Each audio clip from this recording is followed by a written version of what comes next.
Hello guys, good afternoon. Wala ka pa rin bang content monetization tool hanggang ngayon? Paano po ba guys mag-send ng interest kay Facebook para ma-invite tayo dito sa content monetization tool? Kasi guys, ang alam po dito hanggang August 31 na lang po mag-e-end ang ating content monetization tool dito sa ating Facebook. Tap lang natin ang Facebook account natin at mag-login.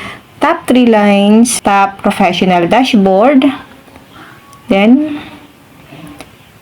ito po yung monetization sa aking Facebook profile. Tap lang natin ito. Ayan guys, not yet eligible. Ito pa lang kasi guys yung tools ko sa aking Facebook profile. Pero sa aking Facebook page, halos na-unlock ko na po ito. So, itap lang natin ang content monetization. Tap natin ang I'm interested. Mag-submit lang kayo guys ng interest kay Facebook kapag wala pa kayong content monetization. Itap lang natin itong I'm interested. Then, dito guys, tap lang natin itong submit interest.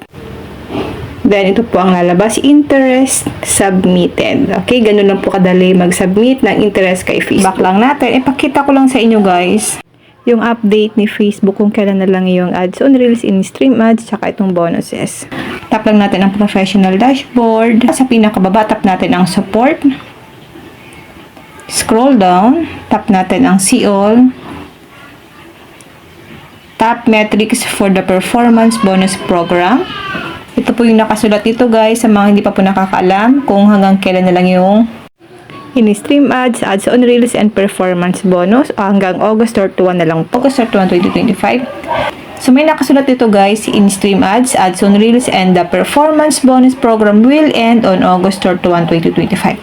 So mag-e-end siya guys ngayong taon, August 31, 2025. The last the creators will be able to earn from any of these monetization programs will be August 31, 2025.